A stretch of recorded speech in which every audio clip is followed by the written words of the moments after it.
Es dar las gracias. Un minutito me vais a permitir de dar las gracias a este grupo de Hispamef que me ha permitido estar como vosotros en este momento, sobre todo el doctor Esteban Santos. Yo vengo de una ciudad, Valencia, que es una ciudad mediterránea con su antigüedad, con sus monumentos antiguos, con su modernidad y que es famosa en todas partes pues por las fallas, por nuestro mar, que es el mar Mediterráneo, Mare Nostrum, de donde deriva nuestra cultura y nuestra lengua. Por todo eso lo que hacemos es hablar mal el latín. Lo trajeron los romanos a España, lo trajeron los españoles aquí. Bien, y la paella, nuestra famosa paella, de la cual el doctor Esteban está graduado con un máster importante. Bien, centrándonos, yo dirijo un equipo de traumatología deportiva en este hospital, el Hospital 9 de Octubre, que lleva el nombre de mi padre, la Clínica Gastaldi, y recientemente he formado un instituto de traumatología que esta vez lleva mi nombre para intentar sacar un poquito adelante por la experiencia que llevamos durante 25 años que hicimos el año pasado. Bien, este es mi equipo trabajando intensamente en la preparación de estos casos y os voy a comentar la reparación de las lesiones osteocondrales con mallas de colágeno. Esto está basado bastante en esta comunicación con este doctor, el doctor Javier Zurriaga, la última incorporación en mi equipo, el cual tuve el honor de estar en su tesis doctoral, dirigida por el doctor Antonio Silvestre, que es su jefe de servicio. Bien, todos sabemos que los defectos del cartílago articular son frecuentes y nos vamos a encontrar que el 60-66% de las artroscopias que realizamos tienen defectos del cartílago articular. El 52% puede ser defectos como esto, por ejemplo. Esto es un prodigio. Sabemos teóricamente. Y es que creo que tengo un pequeño problema con los temas estos. A ver si fuera esto. Estamos, vale. Procuraré tocar lo menos posible. Bien, el 52% son en el cóndilo femoral interno y un 36% son en lesiones completas. Y sabemos que de no tratarlas el 81% van a ser lesiones que van a progresar. Las lesiones condrales y osteocondrales sabemos que son de difícil manejo. Las opciones de tratamiento son muchas y variadas y el objetivo principal no debe ser el retorno a la competición deportiva, sino el restablecimiento de la funcionalidad de la rodilla. Y esto es importante de cara a nuestros deportistas. El mayor reto estará en personas que son jóvenes, personas que son adolescentes. Hoy, a 1918, tenemos una variedad enorme de tratamientos, desde tratamientos más sencillos a más complejos, con más durabilidad y que además pues, nos van a permitir pues, elegir en cada momento qué es lo que podemos hacer. Además, también podemos encontrarnos que podemos apoyarnos actualmente con los factores de crecimiento o con las células mesenquimales. A mí me gusta hablar de células mesenquimales. Las células madre son otra cosa. Creo que el doctor Xavi Perao las explicará en otras. Pero para mí, células mesenquimales, que es lo que yo trabajo. Y concretamente, hoy me voy a referir a los andamiajes, a los scaffolds, a las mallas. Cuando tenemos una lesión osteocondral, ¿cuál es el procedimiento correcto? Pues el procedimiento será, pues dependerá del propio tejido, del defecto, de la articulación que sea y del paciente. No podemos tratar igual a cada uno. Son muchos los defectos y mayoritariamente sabéis que estamos trabajando las microfracturas en la mayor parte de estas lesiones. Sin embargo, hay lesiones grandes que precisarán técnicas más complejas. Dentro de las técnicas, pues bueno, los criterios generales para reparar serán debe ser gente joven con dolor localizado en la rodilla o en la articulación, tras fallos del tratamiento conservador si son posibles, con meniscos indemnes, que presenten lesiones discretas, etcétera, etcétera, etcétera. Todos lo sabemos. Lo más frecuente que hacemos pues siempre son microfracturas, que es lo que tenemos a mano. Hacemos microfracturas, que es la técnica más utilizada. El 77% de lo que hacemos son microfracturas. Esto lo vemos en esta imagen que tenéis a la izquierda. Esto estará indicada en lesiones de pequeño tamaño, de menos de 2 centímetros cuadrados, pacientes jóvenes con un índice de masa corporal escaso, con lesiones únicas y sin lesiones del hueso subcondral. Esta es precisamente una lesión osteocondral en la cadera que me ha facilitado mi primo Pablo Gastaldi. Bien, esto es fácil, esto es una deportista que se ha roto el ligamento cruzado anterior y que viene con esta lesión del cóndilo externo, que es pequeña, le hicimos microfracturas y está pues trabajando y jugando al fútbol, que decía Vilarrubias en España, que hay dos resultados en traumatología deportiva, bueno o malo. Si vuelve a jugar es bueno, si no, aunque esté bien, es malo, y punto. Y así. Bien, este es bueno porque está jugando. ¿Qué hacemos con esto? Bien, estos son microfracturas. Para las microfracturas buscamos que se rellene el defecto con un fibrocartílago, que una mejoría va a ser del 80-88%. Pero, ojo, vamos a alterar el hueso subcondral y vamos a producir posiblemente a interferir en la patogenia y en la evolución de la lesión. Y a mí esto me gusta mucho porque esto fue hace 34 años, mi tesis doctoral, en el año 84. Y entonces yo lo que hacía, cogía los conejitos, les hacía un agujero en la zona de carga, ese agujerito se iba rellenando por un tejido, por un coágulo, que luego era un fibrocartílago, que luego parecía un cartílago hialino, que nunca lo fue, y al final, a las 12 semanas, pues se iba toda la porra. Pues volvemos a este señor que os he enseñado antes. Esto es una lesión en la tróclea de un deportista de alto rendimiento, que me encontré con esta lesión, que es las microfracturas tan bonitas que os he enseñado, y a los 3 meses pues nos encontramos con esta lesión. Esto era un vídeo, se pasa el vídeo. Imaginaros, cuerpo libre, y la verdad es que el resultado malo. Ahora tengo que pensarme qué le tengo que hacer, porque esto es de la semana pasada. Entonces, esto es lo que pasó. La operación, ya a los 3 meses estábamos con este tejido muy parecido a mis conejos. ¿No? Pero como vamos evolucionando, entonces aparece, y aquí es lo que viene el tema de mi queso, los AMIC, los Autologous Matrix Induced Chondrogenesis, que son recubrimientos del defecto con una matriz o una malla o un andamiaje, un scaffold que viene de los americanos, que intenta modelar el proceso de regeneración. Y estos scaffolds pues hay de diversos tipos.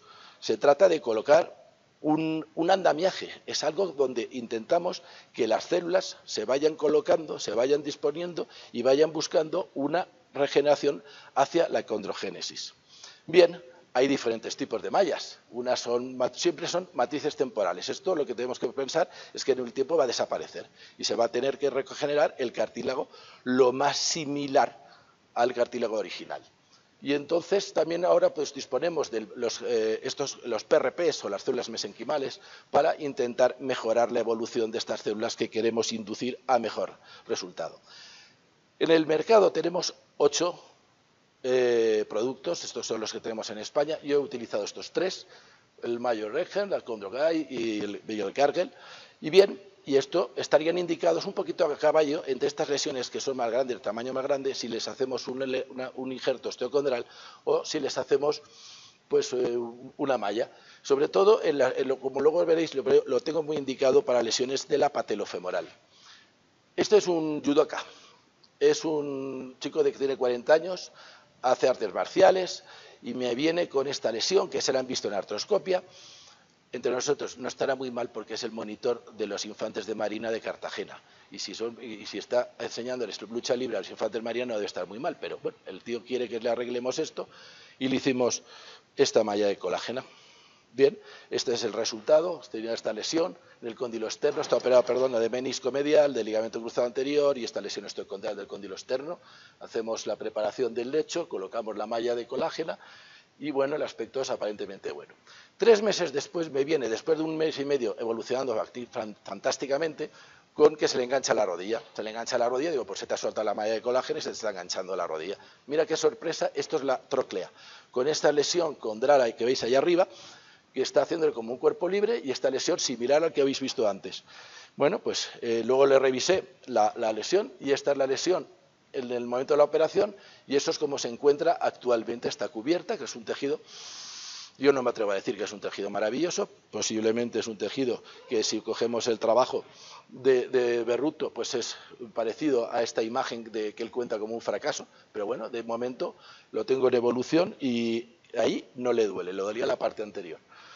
Esto es una lesión patelar que la cureteamos, le ponemos un poquito de pegamento y medimos la lesión, le ponemos la malla de colágena y bueno, y evoluciona, actualmente está asintomático a los 4 meses. Donde me está yendo muy bien Oberes es en lesiones osteocondrales a nivel del astrágalo. Este es un chico de 28 años, operado dos veces de lesión del tobillo, y entonces le hacemos esta malla, le pusimos esta cobertura, sacando, como veis, de la parte de arriba, relleno el defecto con hueso tomado del mismo pilón tibial para alinear y no dejar un defecto. Bien. Pues bueno, la evolución parece que es bastante satisfactoria, son trabajos de los promotores de esto, que siempre les suele ir bien. Se encuentran estas imágenes que vas viendo en la resonancia nuclear magnética, que parece que va rellenando el cartílago articular a nivel del cóndilo, y los indican mucho fundamentalmente para lesiones de la patelofemoral, porque sabéis que el problema de las lesiones patelofemoral es que son de difícil cicatrización, sobre todo la patela es muy difícil que la pueda rellenar con un injerto osteocondral, los defectos de la patela. Bien. En cualquier caso, pues esto es como el trabajo que ellos plantean. Esto es una lesión de un chico futbolista que recibe un golpe directo en la rodilla y que después de un año de dolor, pues le hacemos tiene estas imágenes, les hacemos la malla, a los 6 meses eso se está rellenando, a los 12 meses tiene unas imágenes que os he puesto similares a las que os han enseñado el trabajo original y bueno, la movilidad es completa en la rodilla y actualmente pues ha vuelto a jugar a fútbol. Vamos resumiendo. Bien, esto es mi casuística, son 18 casos, y la rodilla, veis estas lesiones, que es lo que utilizamos, en la astrágalo 5, en la cadera pues hemos utilizado en 2 veces. Bien, en la cadera, bueno, resultados, los 2 que hemos operado la cadera, Pablo dice que están bien. O sea, si Pablo dice que están bien, pues están bien. Y el tobillo, en ahí sí, 4 han vuelto a hacer deporte y 2 no tienen dolor en las actividades de la vida cotidiana. En la patelofemoral, bien, no tienen dolor, se encuentran asintomáticos. En el cóndilo femoral, el que tengo está en este momento, es el que os he enseñado y lo tengo en estudio. Y en el cóndilo femoral, 1, un resultado para mí regular, tirando a malo porque sigue con dolor en las actividades de la vida diaria. Este además tenía una lesión en espejo y no tiene dolor en 2 cotidianamente y en 3 pues está practicando deporte. Bien, tenemos estas lesiones, vamos a concluyendo. ¿Qué hacemos con esto? Pues bueno, aquí le haces microfracturas, aquí le puedes hacer mosaicoplastia, aquí le puedes poner un haloinjerto osteocondral o aquí le podemos poner pues una malla. Pensar que esto nos cuesta 0 euros o 0 dólares. A esto, unos 600 euros viene el kit. Esto, entre 700 y 1000 euros es lo que vale un trocito de pescanova que le llamo yo. Y los scaffolds, 2.500 euros es lo que nos cuesta en este momento. Y no digo nada de los implantes de cartílago, porque todos son ya a partir de, nos metemos en 10.000 euros. Bien, comparativamente, y este trabajo pues dice que a los 5 años los resultados son similares. Quiero concluir que, bueno, cuando tenemos una lesión osteocondral, pues mantener la mente abierta. Es importante que tengáis varias opciones de tratamiento. Ser pragmático y mirar a cada paciente no es lo mismo, cada paciente necesita una cosa. Pensar en la técnica de reparación, fijarse en el tamaño, en el estado del hueso subcondral y en la localización. Y que hay nuevas tecnologías y estar familiarizado, pues poder utilizarlo todo. Y al final de la corrida, el lema de nuestra clínica, todo menos apurarse. Muchas gracias. Vamos a hablar hasta dónde puedo tratar tendinopatías refractarias con cosas o tratamientos biológicos. Pero hay que definir esto. ¿Qué son los tratamientos biológicos? Y para eso la American Orthopedic Society for Sports Medicine nos dio en el largo de casi 8 años 3 definiciones, que es la ciencia médica capaz de estimular los mecanismos naturales con los que se define el organismo humano con una finalidad curativa. La segunda fue una tecnología biomédica que desarrolla tratamientos para reparar y, entre comillas, regenerar los tejidos lesionados. Y la tercera es que es actualmente toda tecnología médica que sin dañar procesos celulares puede frenar o detener el avance de patologías degenerativas. Digamos que los 3 conceptos es lo que se usa hoy en ortobiología. Y de hecho, cuando hablamos de esto en Latinoamérica parece que solo lo hacemos en países en vías de desarrollo, pero realmente esto es el curso que están promocionando la AOS durante este mes. Y aquí ven la fecha, dice 12 o 13 de octubre, o sea, ya, ahorita, para los que quieran irse a ese curso. Voy a poner mi láser aquí nada más, ¿sí? Mírenlo de aquí. Y hay pacientes que te mandan esto, vea doctor, me están llegando twitters de Cleveland Clinic en donde están poniendo PRP para curar, para aliviarme la artrosis de rodilla. Entonces esto se está promocionando en Estados Unidos, aunque son los mismos americanos los que dicen o los que ponen en tela de duda todos estos tratamientos. La última revisión de Isabel Andia y de Nicola Mafuli pues nos abren un poco más el panorama sobre tratamientos biotecnológicos que pueden ayudarnos a las lesiones musculoesqueléticas. Por ejemplo, el láser de alta intensidad. Niels lo habló, ¿sí? Hay buenos papers, ¿sí? Un poco más viejos, un poco más nuevos, de hecho este es fresquecito, sacadito del horno, sobre el efecto del láser de alta intensidad, no solamente en alivio del dolor, sino también en parte sobre una estimulación biológica directa. Lo mismo la cámara hiperbárica. Sabemos que todos los atletas de élite mundial tienen cámaras hiperbáricas, los artistas, por algo ha de ser.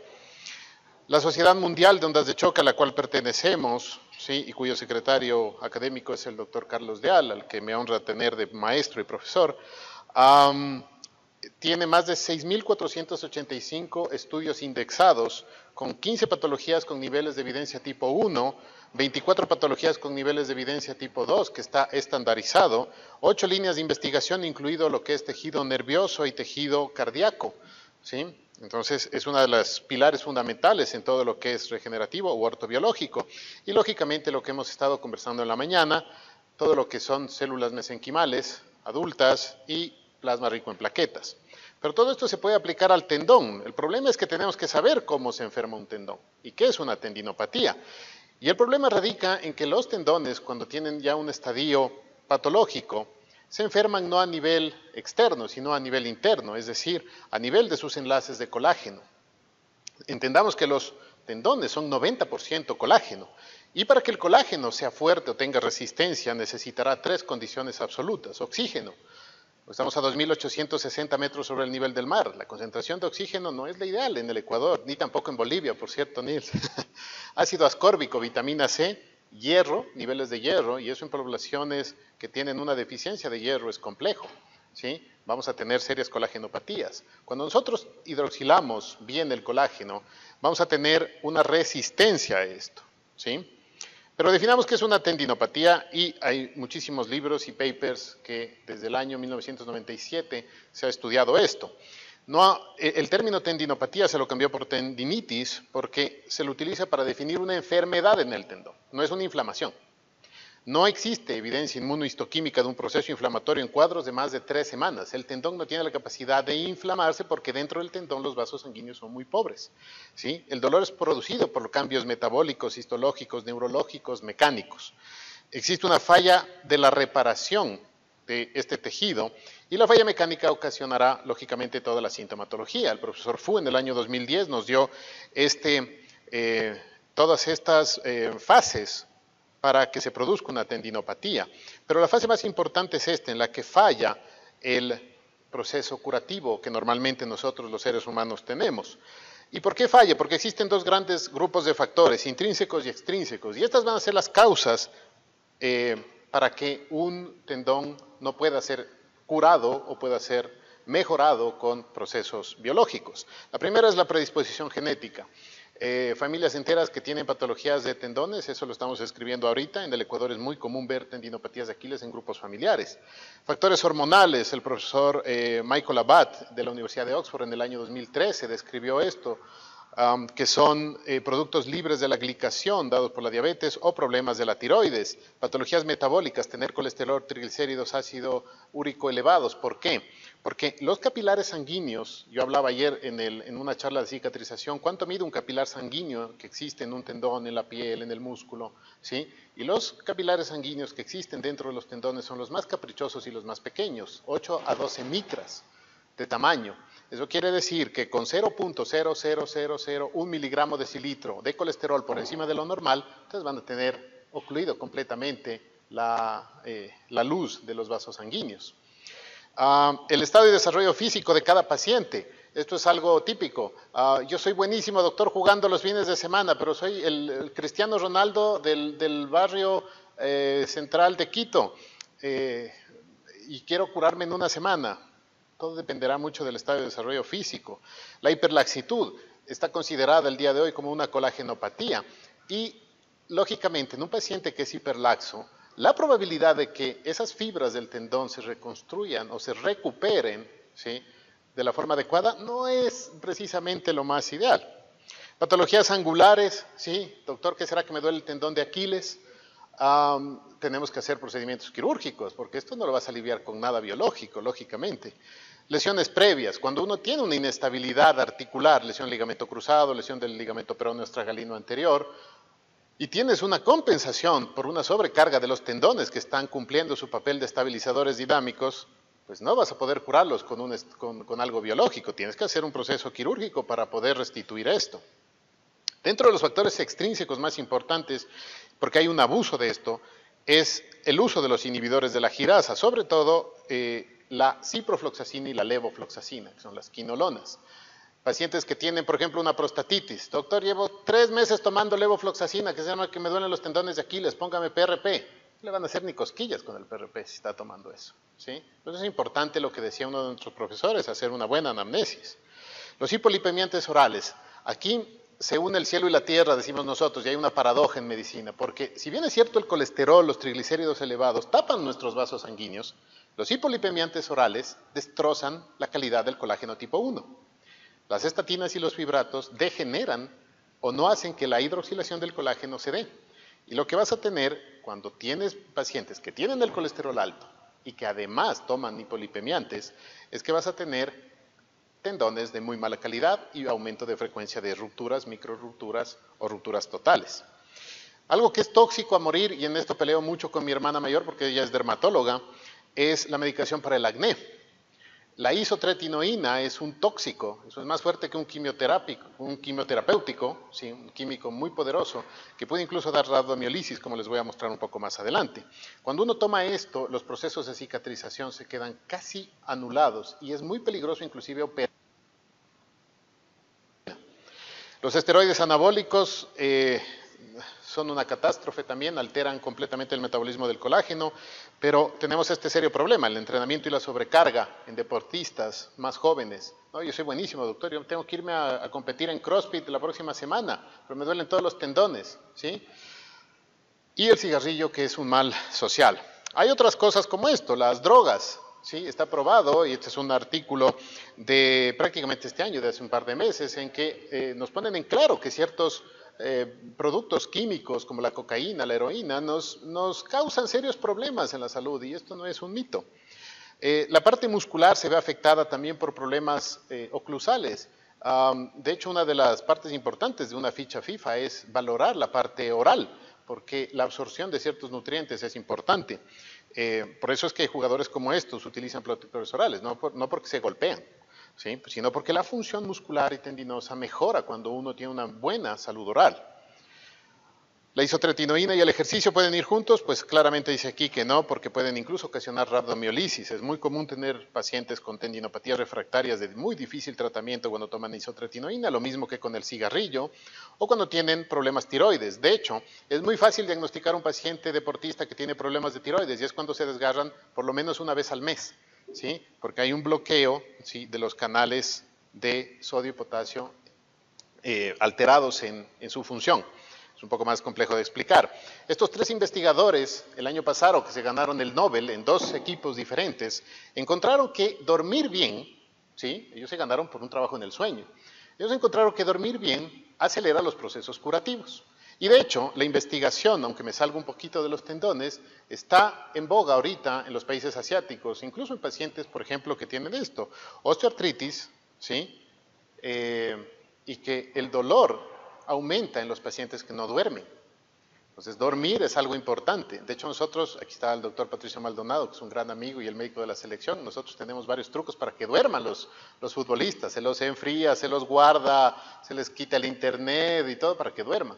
Es una parte fundamental. El uso de corticoides. En los últimos 4 años, yo soy un enemigo de los corticoides. Hay indicaciones precisas y absolutas, como veíamos incluso en la capsulitis adhesiva, pero realmente toda la gran producción científica que existe con el corticoide le está dando una guerra sin cuartel a que el corticoide por lo general va a causar un daño nocivo dentro del tendón, sobre todo cuando es inyectado sin una buena guía, ¿sí?, o sin una buena indicación. conversar de esto es obviamente tema de otra conferencia. Entonces a los corticoides los desechamos por completo. La obesidad, que es un problema latinoamericano bastante serio, nos está dando productos libres de la glicación que nos van a causar una recidiva en las tendinopatías. Entonces, si tiene un paciente de 200 kilos que tiene una tendinopatía de Aquiles, no le va a poner un PRP a ese paciente, mándele a bajar de peso, ¿sí? Mándele a hacer una bariátrica, porque se va a morir de otras causas. Nuestro último problema va a ser un tendón enfermo. Otro gran problema que tenemos nosotros, y sobre todo aquí en Latinoamérica, es que tratamos de copiar lo que hacen las culturas anglosajonas. ¿Cómo hacer esto? Tener entrenamientos inadecuados, ¿sí? O demasiado forzados para lograr ganar una musculatura, una apariencia física importante. Pero esto está probado que en la gente joven no funciona. Tenemos un detrimento de las articulaciones y de la calidad de músculos y tendones. Y de hecho va de la mano con esto.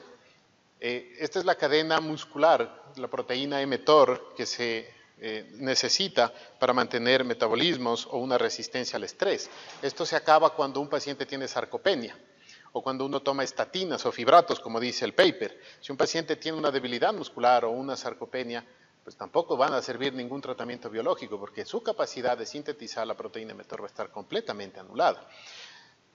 Sacamos un montón de diapositivas y nos vamos a esto, hablando de que le tomaba la posta a Niels, porque en ondas de choque me preguntaban ayer, y bueno, ¿cuándo nos sirven las ondas de choque? Lo que tenemos probado es que, por ejemplo, en una tendinopatía calcificante, que de hecho es la primera indicación de una onda de choque, está clarísimo que hay pobres resultados cuando un paciente tiene una clasificación de Gardner, es decir, una calcificación muy compacta, con más de 11 meses de duración y con un tamaño de más de 1.5 centímetros de tamaño.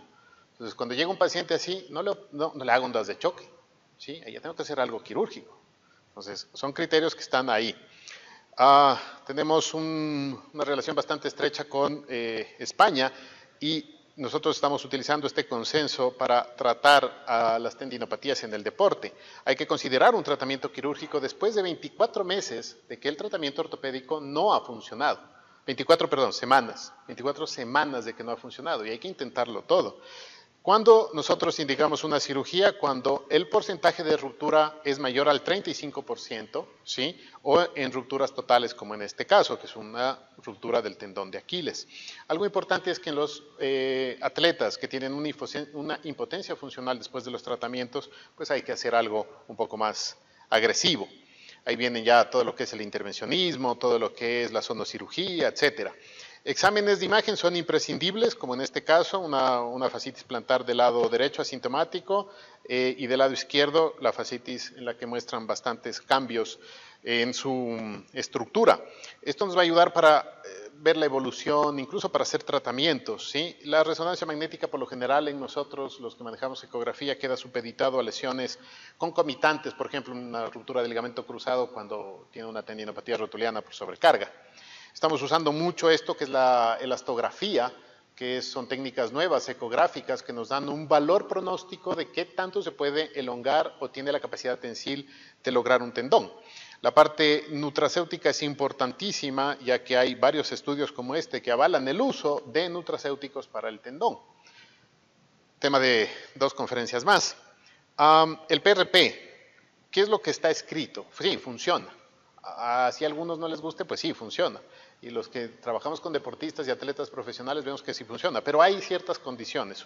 Se debe utilizar con un abordaje peritendíneo, es decir, uno no puede pinchar directamente a un tendón, porque lo que puede causar es una fibrosis y además uno tiene que saber muy bien las clasificaciones del PRP que uno usa. Entonces, siempre se recomienda utilizar una guía ecográfica. No se aconseja inyectar ninguna sustancia dentro del tendón patológico por riesgo de lesión al momento de introducir la aguja. Normalmente, todas las guías internacionales, sobre todo las asiáticas y las americanas, dicen que hay que hacerlo esto en quirófano. Pero hay que tener cuidado porque hemos conversado toda la mañana de que puede funcionar como no puede funcionar. ¿Qué pasa cuando ustedes ven un paper que dice que no funciona el PRP? Realmente hay estudios sin eficacia y la respuesta para los que hacemos investigación es no. ¿Por qué? Porque quiere decir que si usamos un PRP sin un control de todas las variables, sin una frecuencia ideal, en el caso de ondas de choque, una energía, una concentración de energía o de células, grupos heterogéneos, diferentes resultados, técnicas diferentes, pues obviamente vamos a tener resultados diferentes, ¿sí? El hecho de que tengamos un paper que nos diga que algo biológico no funciona es porque esa receta que hicieron para ese estudio no fue bien hecha, ¿sí? Y que tenemos que replantear la investigación. Hay muchos papers como este, fresquitos, del año 2017, que son metaanálisis en los que avalan completamente el uso, ¿sí?, a favor del PRP. Pero algo interesante de este paper es que funciona mejor en las mujeres. ¿Sí? Las mujeres tienen un mejor pronóstico de resultados de PRP en tendones. ¿Sí? No estoy hablando nada de artrosis, que eso es otra cosa. Hay ciertos análisis como este, el de Milans, en el que nos dice que nosotros podemos controlar muchísimas variables. ¿Sí? El tipo de paciente, el grado de lesión, medicación administrada, etcétera. Pero lo que hemos visto es que las terapias biológicas como esta funcionan en general en gente joven, menor de 60 años. Si viene un paciente de 80 años con una tendinopatía por consumo de estatinas, no le vamos a hacer cosquillas con ondas, con cámara hiperbárica, ni con nada. Hay que corregir un estilo de vida que viene deteriorado desde hace 20, 30 o 40 años. ¿Sí? Todas las enfermedades van a restar potencia y pacientes sanos tienen excelentes resultados. Y para terminar, ¿qué hacemos cuando es un deportista? Realmente tenemos que hacer tanto reposo en un deportista que vive de eso. Todo dependerá de esto, ¿sí? Que esto nos enseñaron en segundo año de medicina y esto se llama nada más y nada menos que el ciclo celular. Cuando nosotros tenemos diferentes tejidos, pues vamos a tener diferentes tiempos de recuperación, hagas lo que hagas con la parte biológica. No podemos recuperar al hueso, a la piel, al músculo, al tendón y al ligamento al mismo tiempo todo, es imposible. Cada uno viene o tiene un tiempo. Por eso es que analizar bien la composición del deportista es importante. Y para terminar hago una reflexión que los tiempos cambian. Hace 50 años hacíamos o tratábamos de una forma bastante arcaica las cosas. Y una reflexión que solo lo pongo para que nos despertemos, es que en los 1900 esta princesa, esta maravilla de mujer, provocó que 13 príncipes se mataran. Mira esta maravilla de mujer, esta hermosura, ¿sí? Pero ahora estamos en el 2018. Y así la medicina cambia. Yo personalmente en el 2018 me quedaré con la Mujer Maravilla. Hay muchas revisiones sobre qué se puede hacer en tendinopatías, revisiones de la Universidad de Pittsburgh en el año 2013, es la más completa. Pueden hacerse desde scaffolds, como hablábamos, hasta una simple terapia. Entonces la discusión está aquí, en que inyectar, dar medicamentos, cuando el problema puede radicar aquí, en la parte de colágenos, o meter cuchillo, que no le vamos a llegar a la parte molecular. Siempre habrá esa controversia, sí, se me va la sintomatología, pero el problema es a nivel molecular. Entonces, lo único que nos dará la solución es seguir estudiando y seguir investigando, ¿sí? Y para eso estamos aquí. Un problema grande que tenemos, y esto es para abrirles el apetito, es que esta es nuestra comida típica aquí en el Ecuador, espero que hoy la puedan salir a probar. Y esto en un paciente que tiene una tendinopatía es inadmisible si es que quiere ser alguien como él, como Phelps. Y otra cosa es que nuestras infraestructuras deportivas siempre se quedan cortas, ¿sí? Y traigo a colación esta foto que es una maravilla, porque todos los jugadores no sabemos a dónde están viendo cuando la pelota está prácticamente llegando al piso. Para que un deportista se reintegre a su actividad física o deportiva, se necesita de algo que a veces a los latinoamericanos nos falta, que es el grit, que dicen los americanos, que es la perseverancia, la constancia y la disciplina. ¿Sí? Propiocepción, flexibilidad, entrenamiento, constancia, disciplina, es lo que harán a un paciente que se recupere de una lesión. Así como este es un maestro circense del Circo del Sol que tuvo una ruptura de los abductores por un trauma agudo en horcajadas. Y para recuperarse ellos hacen esto, ejercicios propioceptivos, de flexibilidad, de coordinación. Entonces, esto es básicamente el secreto de que alguien pueda recuperarse. Yo trabajo aquí en Quito, en el Centro de Especialidades Ortopédicas. Son todos bienvenidos y muchísimas gracias por la paciencia. Y esta charla pues la teníamos organizada el doctor Albors y yo, que es el médico que tenéis a la derecha, que fue médico del Villarreal y del Valencia, y ahora está conmigo hasta que se le murió el ordenador y a 4 días de venir aquí no tenía yo la charla. Con lo cual me encontré con Ramón Balius, que es el crack del number one de la ultrasonografía en España, y como es tan súper amable, dice, digo, tengo este problema, Ramón, ¿me puedes echar? Y nada, digo, toma la charla. Total, que entre el 80% de lo que vais a ver, pues no es una charla preparada exactamente por mí, le haya añadido cosas, pero es una charla de Ramón, y como pasa con mucho, pues son cosas que todos suscribimos porque lo hacemos todos. Y entonces, todo esto lo cuento porque vosotros que estáis aquí no sabéis lo que pasa en España, que tenemos una leña entre si uno ha hecho la tesis o no la ha hecho, o la ha leído o no, pero eso si leéis las noticias de España, pues pasa esto. Pues bueno, en cualquier caso, esta diapositiva la pongo porque yo creo que alguien dijo que quizá los ultrasonidos, el ecógrafo, sea el estetoscopio del traumatólogo, y posiblemente pues tenga razón. Entonces, yo que siempre he visto la ecografía como el canal plus sin decodificar, como unos manchurrones, pues ahora me he metido en este tema, y yo creo que como todo, pues en las sobreespecializaciones tenemos que tener gente que lo sepa hacer y que lo haga mejor. Bien, en indicaciones, pues tenemos en el aparato locomotor para todo. Indicaciones para músculo, para tendón, para articulaciones, para periarticulares. En el músculo, pues la lesión muscular puede ser sin hematoma o puede ser una lesión que la podemos tratar con el ecógrafo mediante el líquido, el coagulado, o se está enquistado, o si hay contracturas, pero pues, normalmente la mayoría de las lesiones que vemos son lesiones sin hematoma interno que te van saliendo, como esta lesión, estas de aductores, una lesión mía.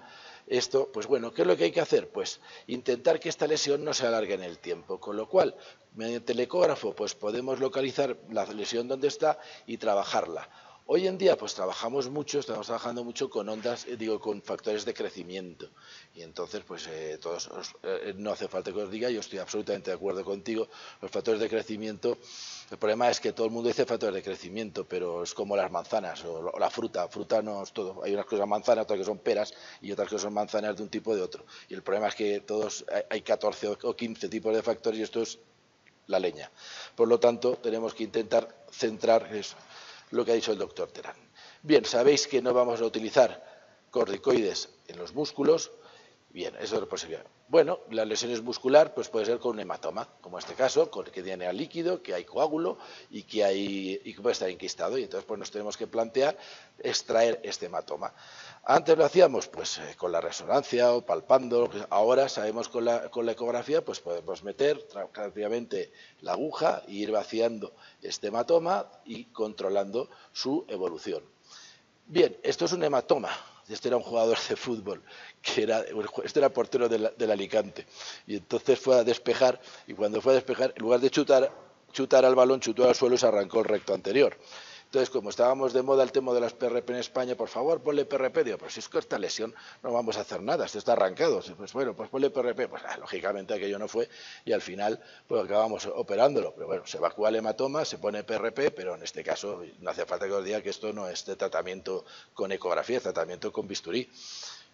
Y esto es lo que hicimos. Eso sí, una vez que ahí le pones PRP y bueno, vuelve a jugar al fútbol, pues bien. En las lesiones musculares que ya están enquistadas y que son difíciles de vaciar y que tenéis un hematoma, que el hematoma ya está evolucionado, pues entonces podemos utilizar pues, fibrinolíticos, podemos ponerle ahí con uroquinasa y esperar un poquito y cuando haya evolucionado pues lo vas vaciando y vas eliminando pues este hematoma. Estas son los hematomas típicos del tenis leg, que yo ya he sufrido 2 y en este momento estoy con el tercero. Bien, pues son zonas donde hay un deslizamiento muscular, donde se produce una lesión muscular que ha provocado un hematoma, que este hematoma se ha quedado coleccionado y entonces pues lo que tenemos que hacer es localizar esta zona, la localizamos, y que suele ser a nivel del gemelo medio y el sóleo o entre el recto femoral y el vasto interno. Bueno, pues lo que hacemos es buscar esta zona y con la aguja pues intentar vaciarla, repetirlo, como veis en la primera jeringuilla, es una jeringuilla con un hematoma claro, en la segunda es su suero porque ha evolucionado a los 15 días, se puede realizar. Y luego siempre hacer un vendaje compresivo. Este es nuestro, esto es un tenis leg bajando las escaleras, que es lo más típico de los tenis leg. Y entonces vaciarlo con el ecógrafo, veis la agujita dentro, se va localizando, se va vaciando y vaciamos el hematoma. Bien, tendones. A mí infiltrar, después de tu magnífica charla, pues hay poco que decir, pero con el ecógrafo, pues bien, aquí venía por qué duelen los tendones, lo has dicho todo y me lo he cargado todo, los 5 diapositivas que había, porque las has dicho tú, ¿para qué las vamos a decir? Vale, entonces, pues esto lo saltamos, lo que hacéis con el ecógrafo es localizar dónde está el tendón, el paratendón, las zonas histológicas, y lo que estamos intentando es trabajar en estas zonas donde se va a recibir la vascularización, bien con agentes esclerosantes, bien como en este tipo de tendinopatías con grandes volúmenes, que lo que hacen es, al fin y al cabo, lo que estás buscando al introducir un gran volumen es romper esta vascularización que llega al tendón para intentar quitarle la inervación.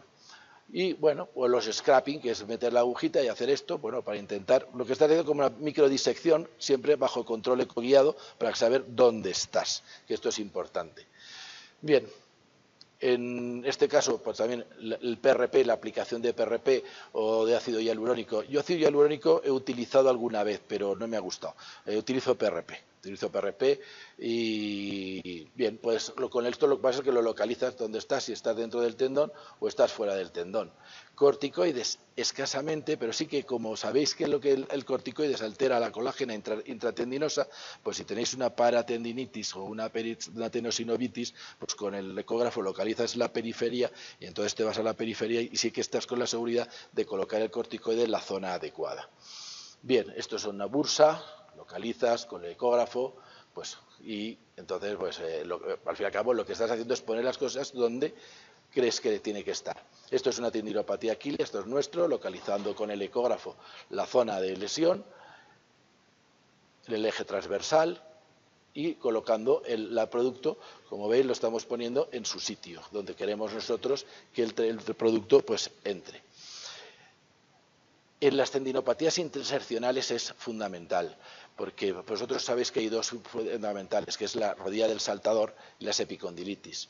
Entonces, en la condropatía de la rodilla del saltador tiene un problema que sabéis que es una enfermedad que es recidivante. Creo que luego hay una charla sobre el tratamiento de la rodilla del saltador, esto recalcitrante. Pues bien, aquí con el eje largo localizas dónde tienes la lesión y entonces nosotros, en lugar de ir a través del tendón rotuliano, vamos para tendón de rotuliano con el eje transverso y lo que hacemos es intentar colocar, aquí estamos colocando siempre plasma rico en plaquetas. 2 o 3 infiltraciones con un carácter mensual y siempre en el tratamiento de las tendinopatías combinado con fisioterapia, excéntricos, etcétera. Vale, pues esto es lo que estamos haciendo esto. Esta diapositiva es un trabajo que hice yo, una recopilación en el 2015. Entonces utilizamos el ecógrafo y cogí 10 pacientes que tienen una tendinitis rotuliana en tercera fase con dolor constante que lleva un año de evolución.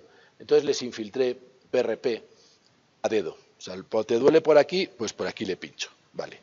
De los cuales, al follow-up al año, pues 2 los operé, 2 bajaron 1 grado y 6 posgrado. Ninguno llegó a grado 0. Sin embargo, desde el 2018 pues no he operado ninguna. Como estamos con el PRP y ecoguiado, vamos al sitio y de hecho hace 2 años que no opero ningún tendón rotuliano. Pues bueno, pues posiblemente porque hemos mejorado el tratamiento. Y luego porque también tenemos una competencia importante con las EPIs, que son la electrolisis percutánea intratendinosa, que esto pues a los fisioterapeutas les gusta mucho y cuando tú llegas, pasa es que es como todas las técnicas cuando salen, hay un exceso de utilización. Yo he visto quistes de Baker con EPIs, tratados con EPIs, eso es hacer burbujitas. Nada más, no tiene ningún sentido, pues todo tiene pues sus indicaciones y como todo pues hay que hacerlo bien. Pero bien, en las epicondilitis como en el codo del tenista. Bien. Articulares. Hombre, yo para vaciar una articulación no necesito un ecógrafo. Llevo muchos años, más de 10.000 rodillas a operar, como para que necesite un ecógrafo para vaciar una articulación. Pero bien, puede ser, es una posibilidad que tenéis. Pero fundamentalmente si son, por ejemplo, infiltraciones de cadera. La cadera duele, ojo, y luego esto es fácil de poner aquí, pero tiene que ser un paciente delgadito, que se deje, y cuando llegas a la cadera cuando pinchas la cápsula duele. Les moleste, poner un poquito de anestesia local, contarles una milonga, te va a molestar un poquito, y cuando metes ácido hialurónico y eso le entra por la articulación de la cadera, pues también les molesta. Entonces ahí les pongo un poquito de corticoide y yo, como me he puesto ácido hialurónico en la cadera y no tiene más dolor en la vida hasta que me pusieron la prótesis, pues no lo recomiendo excesivamente para mí, para otros sí que lo hago. Vale. En cualquier caso, que sepáis que se puede utilizar para eso y para otras articulaciones, para localizarla. Y bien, y periarticulares, pues las periarticulares, pues por ejemplo, para la infiltración de las lesiones típicas del ligamento lateral medial, como que la rodilla de esquí, que llamamos nosotros el punto de esquí, o para la cintilla iliotibial, localizando la cintilla iliotibial e infiltrando pues ecoguiadamente la argelia. Bien, y para último diapositiva, pues el quiste popliteo. Quiste popliteo, pues a veces es fácil, pero hombre, cerquita está la poplitea y tampoco hay que jugar mucho con la aguja. Entonces, si tenemos un ecógrafo y vamos siguiendo donde tenemos el quiste y vamos vaciando, pues vamos un poquito más seguro. Y con esto pues no os voy a decir nada más. Y me han sobrado 5 segundos para que estoy de acuerdo contigo con esta diapositiva para despedirme. Los modelos de belleza también estamos de acuerdo. Argentina. Fui invitado por el doctor Santos, así que muchas gracias por la invitación. Estos son mis conflictos de interés. Y un poco con lo que dijo el profesor Gastaldi, estoy casi lo único en desacuerdo de las charlas anteriores, es que poner a la rodilla del saltador como tendinopatía rotuliana es algo malo. Básicamente porque la rodilla del saltador es algo más complejo que o involucra más patologías que la tendinopatía rotuliana, lesiones de cartílago, lesiones cuadricipitales, etcétera. Y siempre se lo toma como sinónimos y sobre todo por culpa de la lengua anglosajona. Y más aún, lo que es la rodilla del saltador, hoy por hoy con los entrenamientos funcionales y los trabajos de fuerza, potencia, con sentadillas, no solo los que hacen deporte de salto tienen este problema, sino que la mayoría de los deportistas y sobre todo los altos rendimiento son pasibles de tener una tendinopatía rotuliana. Bien, entonces como todas las tendinopatías, vamos a pasar rápido esto, es un sobreuso que generalmente se da en excéntrico por un microtrauma repetido, donde hay una sobrecarga, una degeneración, y todas estas cosas que antes decíamos, no, es un proceso cicatrizal detenido, no, es una alteración de colágeno, bueno, es todo y fundamentalmente también, como dijo el doctor Terán, es un problema metabólico y todos los factores de riesgo cardiovasculares tienen que ver con las tendinopatías rotulianas. Tenemos factores intrínsecos, ¿sí? Que no son modificables, sobre todo por parte de lo genético, ¿sí? Alteraciones de las cadenas cortas del colágeno, etcétera. Pero también tenemos factores modificables, ¿sí? Que son los que están en colorado. Y esos son los que tenemos que prestar atención en los deportistas, porque eso sí los podemos cambiar con el entrenamiento, sí los podemos modificar, sí podemos enseñar a saltar o cambiar la forma de saltar, controlar el volumen de salto en un jugador de vóley, un jugador de básquet, cuánto está saltando por entrenamiento o sobre todo en pretemporada. Sabemos que lo que es el origen, ¿sí? de la hiperpresión patelar y el origen del estiramiento del tendón rotuliano y el impingement que produce el polo inferior de la rótula es una consecuencia de la suma de vectores, un vector que está cargando y un vector que está haciendo fuerza, que es el cuádriceps. A mayor fuerza y a mayor carga y mayor ángulo, el impingement y la lesión que se va a generar es mayor. Entonces tenemos que reeducar esto y sobre todo reeducar, si van a entrenar con sentadillas, por favor que aprendan a hacer sentadillas. Fíjense, esta es una jugadora de vóley juvenil, ¿sí? De selección, fíjense cómo está haciendo la sentadilla, ¿sí? Aumentando el ángulo Q, ¿sí? Sin buen control de la zona media. Todo esto va a generar o va a favorecer la tendinopatía rotuliana. Bien. Rápidamente lo que es la fisiopatología, en esta zona donde hay una sobrecarga excéntrica, el colágeno empieza a lastimarse, esto genera una cascada de una reacción inflamatoria donde terminan liberándose metaloproteasas que degradan el colágeno, agentes inflamatorios como agudos, que son las interleuquinas, y después ya referidos al dolor, que son las prostaglandinas, y otros factores de crecimiento. Esto es lo que determina la tendinosis, ¿sí? Que es lo que estamos viendo hacia la derecha. ¿Y por qué duele? Bueno, porque en estos tejidos se encuentran un montón de vasos de neoformación que tienen receptores para la sustancia P, hay sustancias bien identificadas con la transmisión del dolor. Hay fibras de terminales amielínicas, fibras nerviosas amielínicas que son las encargadas de transferir el dolor sordo, y todo esto es lo que genera o que establece la tendinopatía rotuliana y como bien vimos en el gráfico de Fu, cuando duele ya estamos tarde, y entonces tenemos un problema que es el dolor, un problema que viene de antes, que es la alteración de la estructura,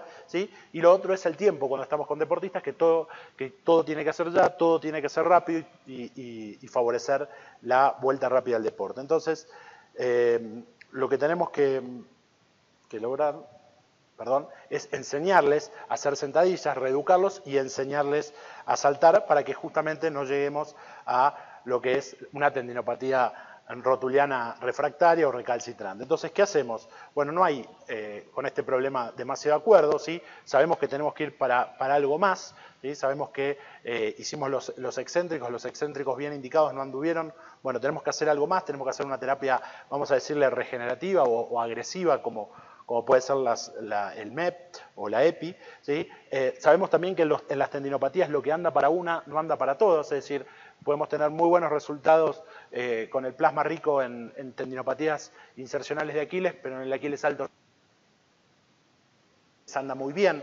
Entonces, esa es otra complejidad de las tendinopatías. Hay que combinar métodos, ya no podemos decir, no, yo el doctor Nils hace ondas de choque, el doctor Gastaldi hace plasma, yo hago EPI. No, hay que empezar a combinar diferentes métodos en diferentes etapas para llegar a un mejor resultado y sobre todo más rápido.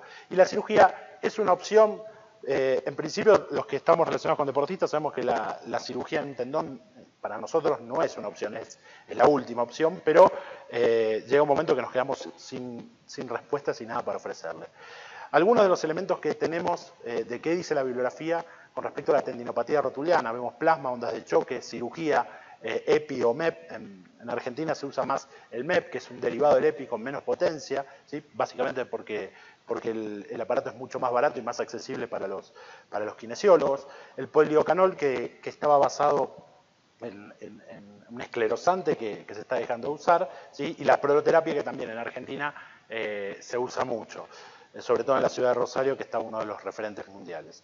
El poliocanol, como les decía, es un esclerosante, lo que hace es esclerosar justamente esos vasos de neoformación, matando las terminales nerviosas libres, pero no soluciona el problema, sino que solamente saca el dolor momentáneamente, y por eso es que a mediano y a largo plazo no tiene buenos resultados, ¿sí? Y no hay una buena recomendación para usarlo. Lo que son la proloterapia, yo acá tengo muchas discusiones, como les decía, en Argentina la proloterapia se usa mucho, básicamente para nuestros países es un método bastante económico para realizar. Ahora dicen, no, pero la proloterapia tiene trabajos demostrados, hay mucha evidencia en la proloterapia, y yo busco en PubMed con todos estos criterios de búsqueda y nunca encuentro nada. Sí hay algunos en cadera, ¿sí? Pero lo que es tendinopatía rotuliana no hay evidencia. Eso no quiere decir, nuevamente, que no haya evidencia, no quiere decir que no ande, sino simplemente que tenemos que saber dónde estamos parados cuando nosotros indicamos o realizamos un tratamiento. Los que son las ondas de choque, hay mucha evidencia, hay muchos trabajos. Yo los resumí en este trabajo, en esta recopilación del British Journal de este año, de principios de año, donde fíjense que habla de todos los tratamientos de onda de choque en las tendinopatías del miembro inferior, ¿sí? Y básicamente estos son las que son tendinopatía rotuliana, ¿sí? Con las diferentes combinaciones. Está hecho es un journal abierto, así que búsquenlo. Y lo que dice es que tiene bajo nivel de evidencia, ¿sí? En lo que es el tratamiento conservador, ¿sí? Eso no quiere decir que no ande, nuevamente. También hay diferencia de aparato, no es lo mismo las ondas de choque focales que las radiales, ¿sí? Y comparado con el plasma, ¿sí? Tiene iguales resultados a corto plazo, ¿sí? Pero a mediano y a largo plazo el plasma parecería ser superior, pero hay una evidencia, por lo menos en tendinopatía rotuliana, débil. Por ahí en fascitis plantar o en calcificaciones tendinopáticas hay mucha más evidencia y yo personalmente los uso bastante, pero no lo que es tendinopatía rotuliana. En lo que es la electrólisis, esto es con respecto a la EPI, hay trabajos publicados, no con la MEP, que es lo que se usa más en Argentina, pero son todos del mismo equipo de trabajo, sí, con una evidencia débil para utilizar en tendinopatía rotuliana. Lo que es el plasma rico en plaqueta, también, este es un review sistemático de este año del Instituto Rizzoli, ¿sí? 70 estudios con 2.500 pacientes, con una dosis a corto plazo efectiva, ¿sí? Obviamente más lo que hacemos plasma, sabemos que hay que hacer 2 o 3, una siempre nos es insuficiente, siempre coguiado, no podemos, si nosotros pinchamos los tendones tocando y después vamos y buscamos con el ecógrafo la aguja, nos damos cuenta que la mayoría de lo que estamos infiltrando afuera, ¿sí? Pero es una opción y hay buena evidencia para realizarlo. ¿Qué hay con respecto a la cirugía? Bueno, el acuerdo parece indicar que sin demasiado sustento, que a los 6 meses hay que indicar una cirugía, ¿sí? Siempre intentando algo más, un tratamiento agresivo, si fallaron los excéntricos, intentar un tratamiento agresivo más, ¿sí? Y hay alguna discusión en cuanto a la cirugía abierta o la cirugía artroscópica. ¿Qué pasa con la cirugía? Bueno, si ustedes analizan los trabajos que hay, el índice subjetivo, ¿sí?, de satisfacción, como puede ser el VISA-P, es bastante regular. Es decir, nosotros vamos, los tratamos, los mejoramos, pero el paciente muchas veces no lo percibe como una mejora. Con respecto a qué hacer, ¿sí? Estas son imágenes de típicas tendinopatías rotulianas que incluso tienen una lesión condral asociado, con mucha grasa de Hoffa. Fíjense en la ecografía del tendón rotuliano, ¿sí?, incluso con vasos de neoformación. Si nosotros analizamos todas estas causas, abordar el tendón como lo abordábamos antes, desde haciendo un abordaje longitudinal, abriendo el peritendón y lastimándolo para activar, no parece ser muy racional. Entonces, si atacamos lo que estamos generando, lo que nos está generando el problema, parece mejor hacerlo artroscópico, es decir, colocar el artroscópico, sacar la grasa de Hoffa, que muchas veces la vemos adherida al tendón y es parte del problema, limpiar el polo inferior de la rótula, sacar ese osteofito que está haciendo la tendinopatía por compresión, y muchas veces guiado con ecógrafo. Ramón Valius estuvo en Argentina en abril y él mostraron la técnica, cómo lo hacen, ecografía y artroscópico. Yo creo que no es necesario todo el tiempo estar viendo el artroscópico con ecógrafo, pero sí, con la visión artroscópica directa nos genera muchas dudas cuando nosotros llegamos al tendón sano, donde no hay tendinopatía. Entonces, creo que es algo útil. Hay muchos trabajos publicados en lo que es el tratamiento artroscópico.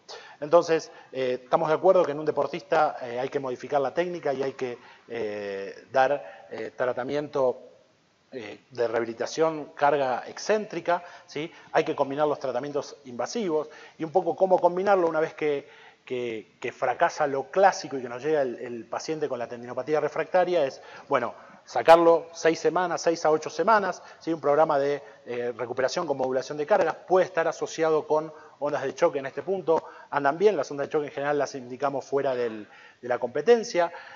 Si no anduvo con eso, realizar electrólisis muchas veces combinada con MEP. Saben también que la EPI y la MEP duelen mucho, generalmente lo hacen los kinesiólogos, no lo hacen con lidocaína, entonces es un tratamiento doloroso, se pueden hacer las dos cosas juntas. Y bueno, si no anda, probablemente ir hacia una cirugía artroscópica ecoguiada y eventualmente sumarle algún aporte biológico.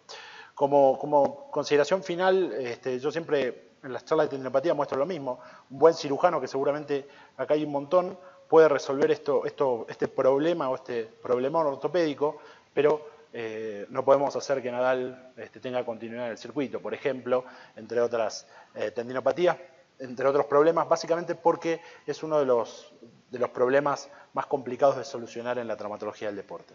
Los invito a participar de la Asociación de Traumatología del Deporte, háganse socios, tenemos un curso online anual, que es todo de traumatología del deporte, y el congreso nuestro en abril, que va a estar ocupándonos de temas relacionados al deporte, no solo traumatología, sino también la parte de ejercicio, prevención, entrenamiento, etc.